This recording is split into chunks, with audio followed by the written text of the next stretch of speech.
Hello everyone, welcome back to Medvision academy. आज हम human anatomy का एक इम्पॉर्टेंट टॉपिक पढ़ेंगे जो कि है ग्रोथ एंड डेवलपमेंट।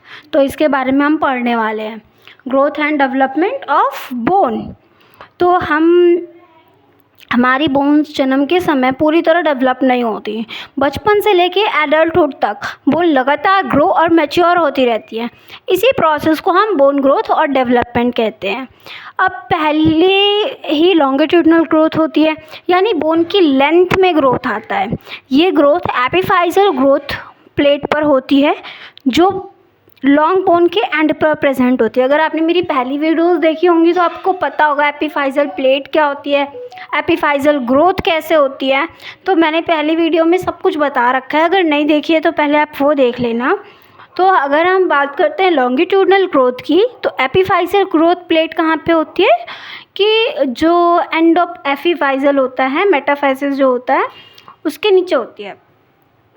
तो ये वाली जो प्लेट होती है वो धीरे धीरे जब बच्चा बड़ा होता है ना तब तक ये ग्रो करती रहती है, फिर एपिफाइजल प्लेट बन जाती है, एपिफाइजल एरिया जो होता है।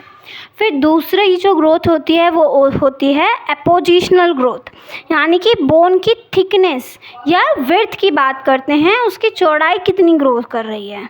ठीक है, एक तो उनकी लंबाई हो गई लॉन्गिट्यूडनल ग्रोथ, एक हो गई अपोजिशनल ग्रोथ जो कि उनकी विड्थ की बात करते हैं। तो इस प्रोसेस में ऑस्टियोब्लास्ट सेल्स जो होते हैं बोन की आउटर सरफेस पर नया बोन टिश्यू डिपॉजिट करते हैं, जिससे बोन मोटी होती है और स्ट्रांग होती है। और पिछली वीडियो में हमने ये भी पढ़ा है कि जो ऑस्टियोब्लास्ट सेल्स होते हैं उनका काम क्या होता है, बोन के फॉर्मेशन में या बोन सेल्स को इंक्रीज़ करना इनका काम है। तो वो क्या करते हैं ऑस्टियोब्लास्ट सेल की सराउंडेड प्रेजेंट होते हैं और वो थिकनिंग कर देते हैं, जिससे वृद्धि होती है और उसकी थिकनेस बढ़ जाती है बोन की। तो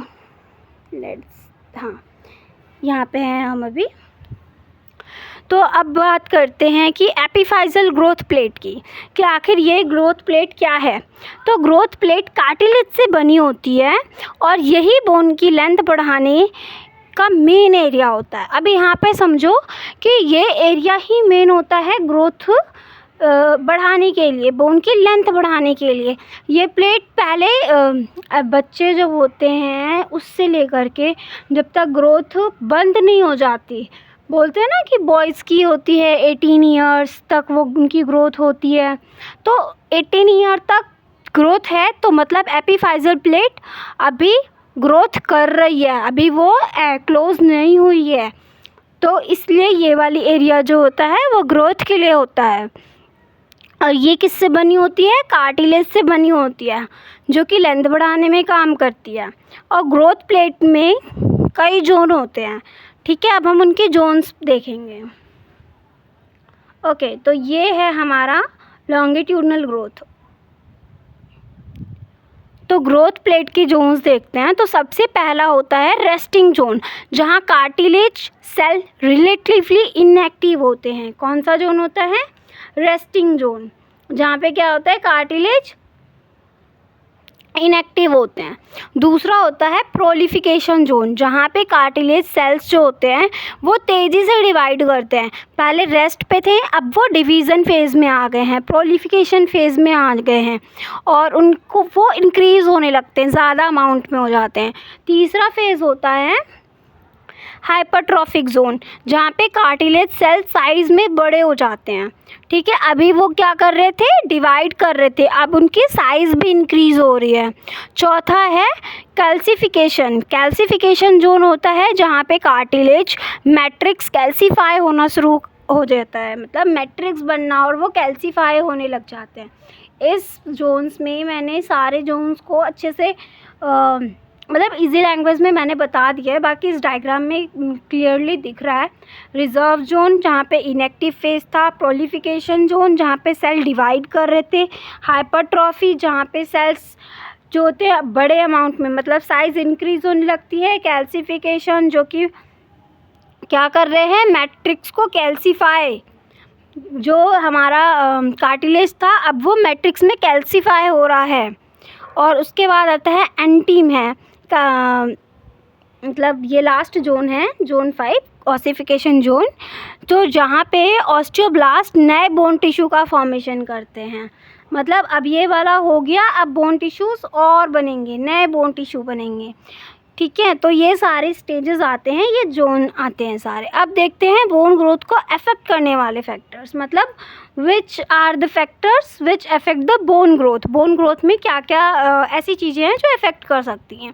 तो सबसे पहला और इम्पॉर्टेंट फैक्टर होता है ग्रोथ हार्मोन्स।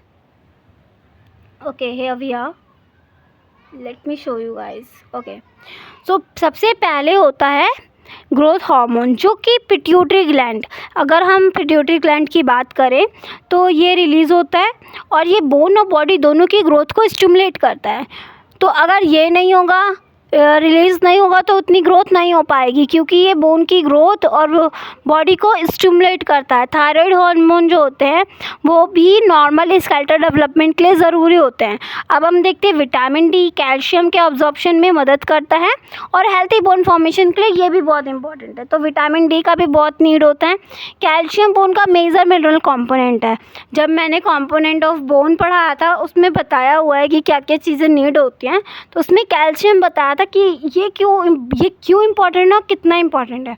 तो ये बहुत इम्पॉर्टेंट है, इसलिए बोन की स्ट्रेंथ, रिजिडिटी प्रोवाइड करता है ये, तो ये भी एक बहुत इंपॉर्टेंट फैक्टर है। अब जेनेटिक भी बोन ग्रोथ में बहुत इंपॉर्टेंट फैक्टर प्ले करता है, क्योंकि इससे हाइट और स्केलेटल डेवलपमेंट काफ़ी हद तक इनहेरिटेड होते हैं। मतलब ऐसा कहा जाता है ना, किसी के पेरेंट्स अगर हाइट कम है उनकी, तो बच्चों की भी कम होती है। मतलब पूरा डिपेंडेंट नहीं होते इनहेरिटेंट पे, बट हाँ वो भी उसमें रोल प्ले करता है। अगर हम इनके क्लिनिकल इम्पॉर्टेंस की बात करें तो जो हमारे क्लिनिकल इम्पॉर्टेंस की बात करें तो जो हमारी ग्रोथ प्लेट होती है ना, वो इंजरी हो जाती है अगर बच्चों में, तो बोन ग्रोथ को अफेक्ट कर सकती है, ठीक है। क्योंकि हमारी जो प्लेट्स थी, कौन सी प्लेट, ग्रोथ प्लेट, एपिफाइजल प्लेट, अगर इंजरी के टाइम पे वही ब्रेक, मतलब उसमें ही कोई इंजरी हो जाए प्लेट में, तो फिर आगे की ग्रोथ तो ऑब्वियसली अफेक्ट करेगी, क्योंकि वही मेन एरिया है जहाँ से लेंथनिंग होती है, बोन की लेंथ होती है। तो ग्रोथ हार्मोन की कमी से ग्रोथ रिटार्डेड हो सकता है, और जबकि एक्सेसिव ग्रोथ हार्मोन से एबनॉर्मल ग्रोथ कंडीशन हो जाती है। अब जैसे अभी बहुत ऐसे भी लोग देखे होंगे जिनकी हाइट बहुत ही ज़्यादा होती है। अगर हम खली देख ले तो उनकी भी हाइट बहुत ज़्यादा है। उनको तो खैर उनको दूसरी ही हार्मोनल डिसऑर्डर्स हैं, उनकी भी ग्रोथ हार्मोन्स हैं वैसे बहुत ज़्यादा हो गए थे। ज़्यादा ग्रोथ हार्मोन होने की वजह से जो ग्रोथ होती है वो बहुत ही लंबी हो जाती है, हाइट बहुत ही लंबी हो जाती है।